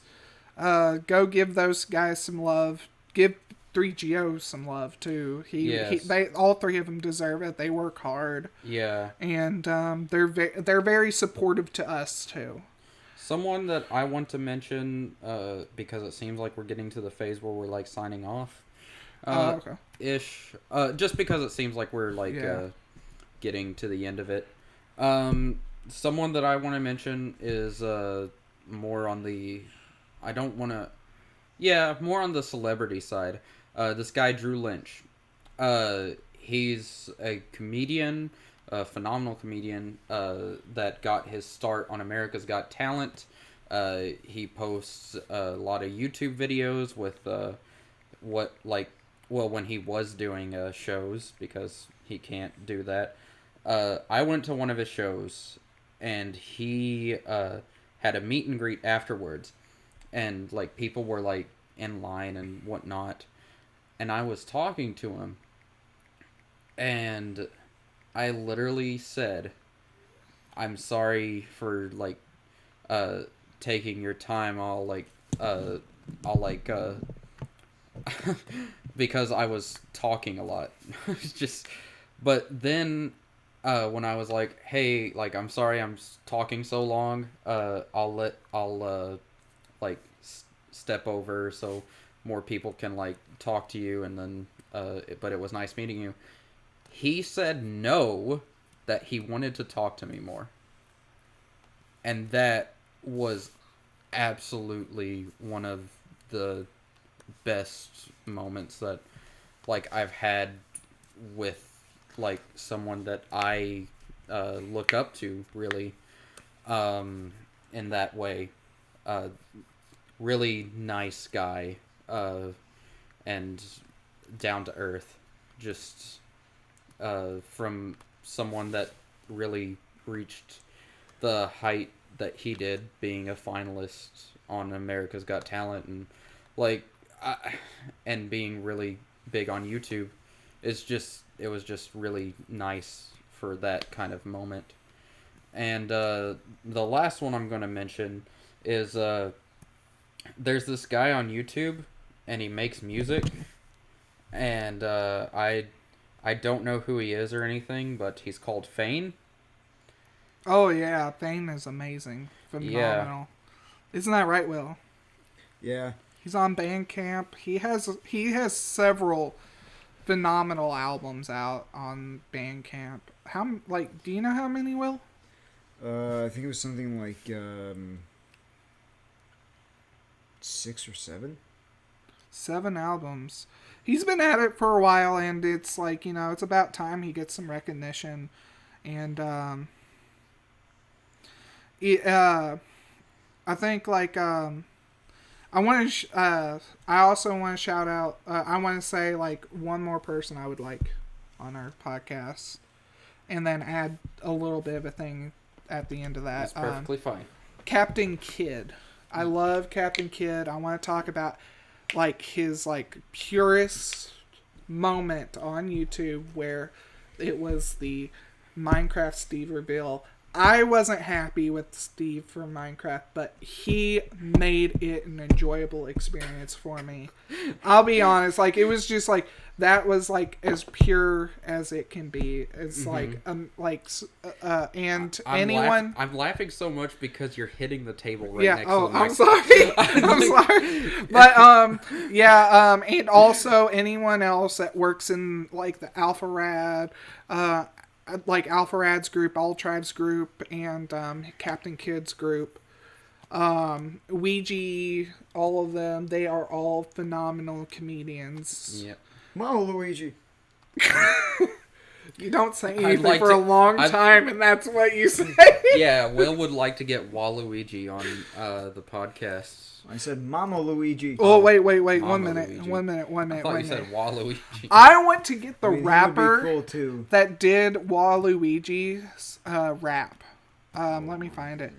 There were this showed up not too long ago on my thing. It was made a month ago. It was mashed. Waluigi versus Smash Bros. Battle Rap Trilogy. Oh my god. Yes, I want this guy because how he did it was just so good. He did a great job. That was a recent one. Yeah. Okay. So I know I said that I would end it there. Okay. This is really the final thing I'm going to say is we're some nerdy dudes, so I don't know how we would get along or not get along, because I think we'd get along with most people. How comfortable the people would be with us. Yeah, how comfortable the interviews would be, but I do love rap, so if I could just name 3 rappers that I would like to get, that would be hard for me. It would be Soulja Boy. Oh my gosh! I would love to talk to Soulja Boy, but it would be Soulja Boy. It would be D-Bangs. It would be Childish Gambino. I feel like those 3 would be the best. You actually stole one of mine. That would be D-Bangs. D-Bangs hands down. Yeah. I really want to talk to him about his thoughts of going from the song I want to say I can't say, so I'm going to say Kimono. Going from Kimono to Last Claim. I want to talk to him about that because that is a big difference. Going from funny weeb rap. I call it weeb rap because, I'm a weeb. I really enjoy weeb rap. Which, some people might take that offensive. Otaku rap, anime rap, whatever you want to say. To, that real hardcore, hard-hitting kind of flow. Yeah. And it's just whoa, man. When that came out. And then Medusa just, I think dropped this year? Mm-hmm. Medusa was a masterpiece to me, man. That was just people are still sleeping on D-Bangs. Mm-hmm. And I can't believe it. And it's Lil Boom. He put out one of when he dropped I forgot what it was called, but he had a beat that he dropped that blew up. People that didn't like rap listened to his beat and was dude, I love this. And it's have you heard this? It's yeah, that's Lil Boom, man.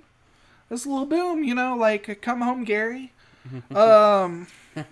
MILF Next Door, man, same dude, man.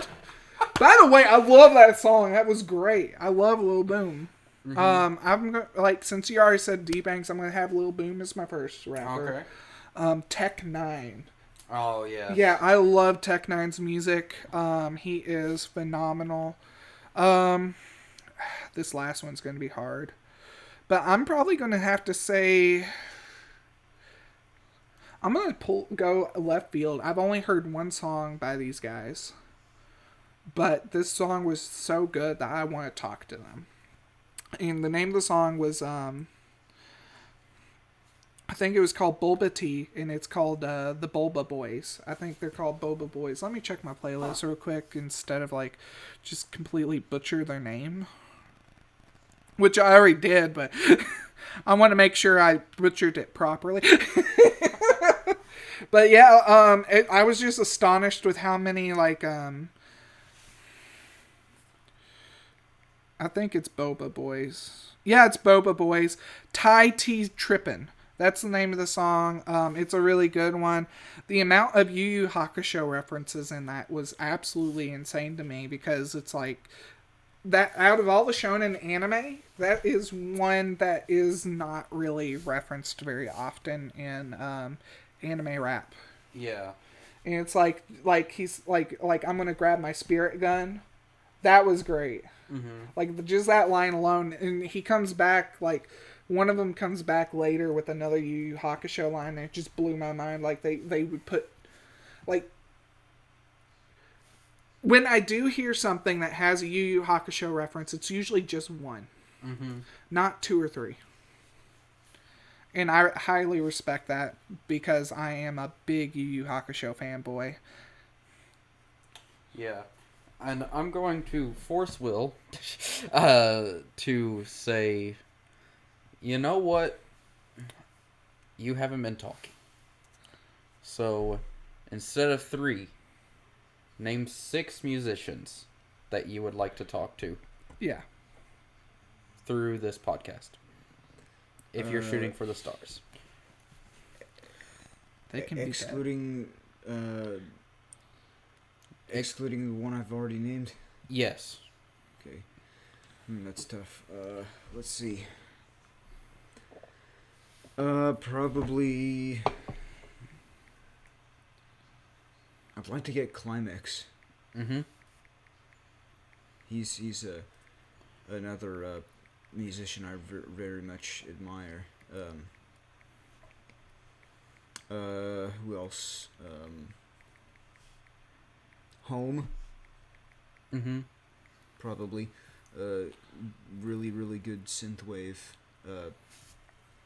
Another synthwave person, Comtrues. Comtrues would be great. Let's see, who else?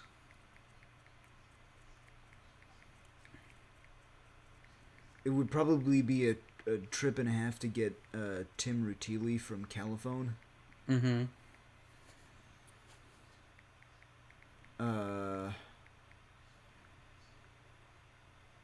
Or maybe just everyone from Caliphone.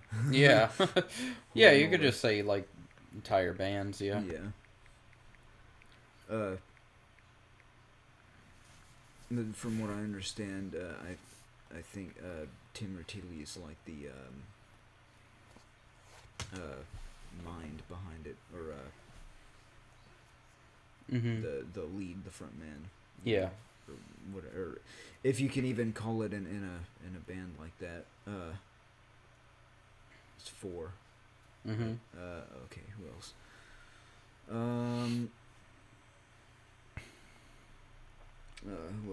Who else?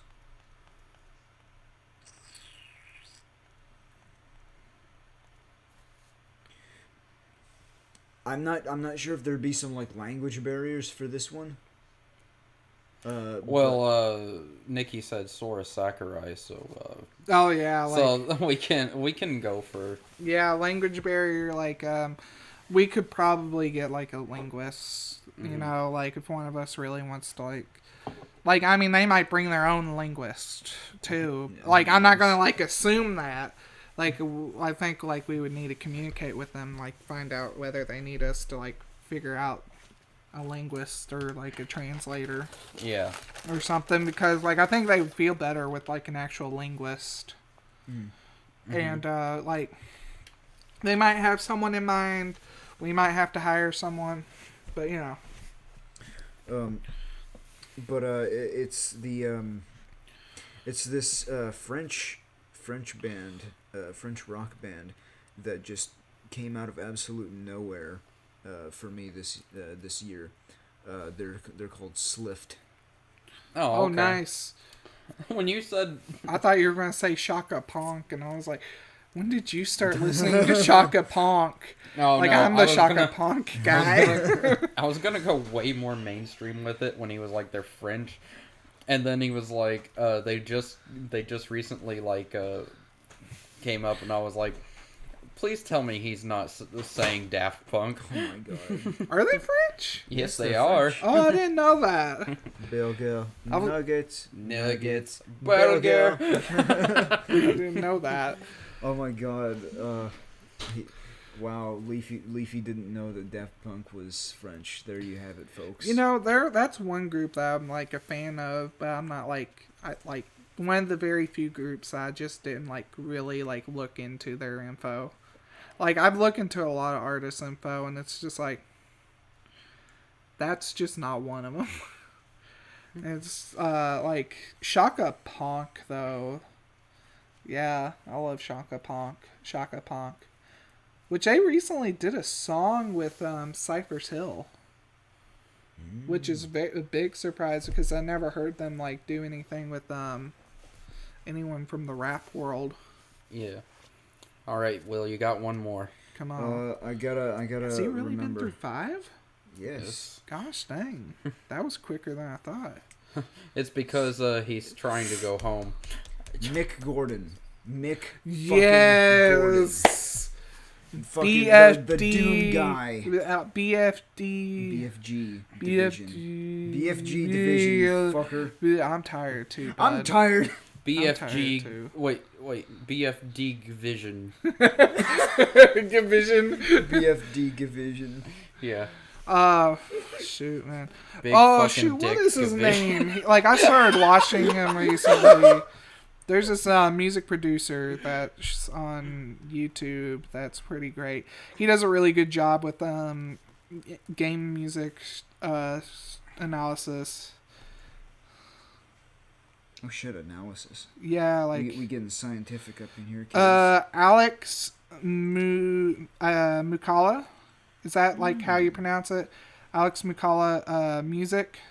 Yeah. Oh my gosh, I would love to talk to him. He's like he's just as much of a fanboy as we are. Mm-hmm. Like, he really fanboys out to, like, the music, but he goes in deep talking about, like, the riffs and, like, everything when it comes to, like, the song, and he will sit there and recreate it in multiple different forms.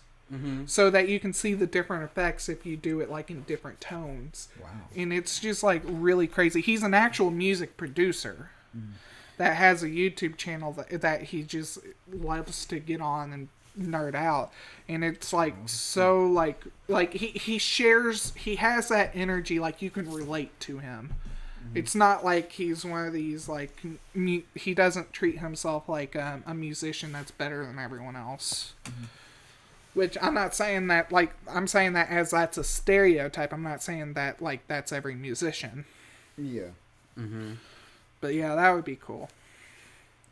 Yeah, and I think we've Pretty much covered it, right? yeah, I think we've like, there's always going to be, like, more that we think of down the line. Yeah. And, like, there's no way that we can name every single person that we've ever been a fan of. But, like, yeah, that's just kind of like what we were talking about. Like, it's just, like, we'd really love to talk to the people that we like. And just, like, it'd be really cool for us, and that's just kind of what this episode was about. Next time we're going to have a more structured Yeah. kind of thing. Much more similar to like the first episode. Yeah. We had a plan for first episode. We just kind of came in and was like, shoot, we never came up with a topic.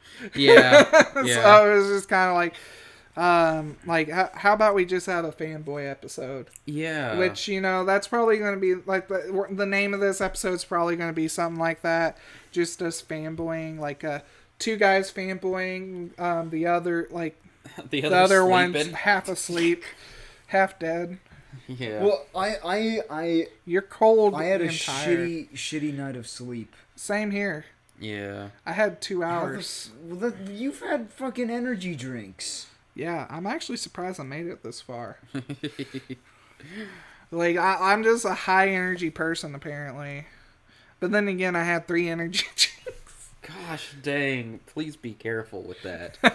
Yes. Oh my really. goodness. I think people downplay my caffeine addiction. Jesus Christ. It's just Yeah, I think so. I hope. please be careful with that. Yeah,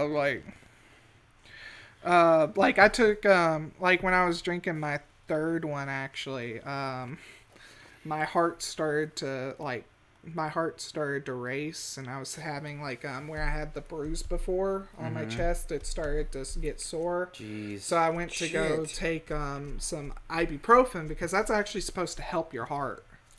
Yeah. And that actually, like, I think like that kept me from having an anxiety attack and possibly keeping me from the hospital. So proper heart health, and don't be like me and drink 3 energy drinks on 2 hours of sleep. Yeah. Don't be like me, guys. Yeah. Also, if you're a parent, please be careful with like what you let your kids like consume. I got this way because I drank 2 Mega Monsters a day in high school my senior year, and that's no lie. You can ask Quentin here. Yep. Yeah, I actually had 2 Mega Monsters a day, and I was passing out in my 6th period class, the last class of the day, and it was like, oh my gosh, this guy is just out cold, kind of tired. Jeez. Yeah. Yeah. But yeah, make sure to watch caffeine intake, guys. It is a drug. It might not be illegal. It is a drug. It's addictive. Some people don't believe that. Some people sit there and drink Mountain Dew all day. And I am talking about someone we know. I know. I'm just more like laughing internally at like how did we get to this point where Nikki is like on a full like PSA. Yeah. Like, like see, we can be educational. I'll tell you something that got my heart pounding. Oh my Is god. when I caught that Pikachu. I like no joke, I could feel it pumping out my chest. Oh my gosh. It was like, oh my gosh. It's like when you breed your first shiny by accident. I've never bred a shiny by accident. I'm just gonna say that much. I haven't either, but like it was funny. There was like a method back in Sun and Moon where you would like get like a box full of eggs and you would hatch them all and then just reset until because it was like it wasn't definitive. Yeah. And like before I even started the reset process, the first batch I got a shiny Drampa. Oh, nice. I like something I would like to talk about though right before we end. Again, with 3 Geodudes, we have competitions there that aren't limited to Pokemon. We have Smash Bros. Some like sometimes there will be something with Animal Crossing. Among Us. Among Us, definitely. There's like Among Us groups in there. And of course, like, you know, future Nintendo games, there's going to be more. Exactly. Yeah, there's regular people in there that's welcoming, that want to be your friend, that want to be friends. There's Ellie, there's Hazel, Yeah. there's Rainy is Stinky. And we need to have a actual like intervention for her so she can actually like unstinky. That's a joke between Peter and I. Yeah, we have like there's social dynamics too. Like you go in there, you will figure out your social dynamic. There's always there's a place for everyone. Yeah. There's a place for everyone. If I'm allowed in there, you're certainly gonna fit in. All right. That's the episode. See ya.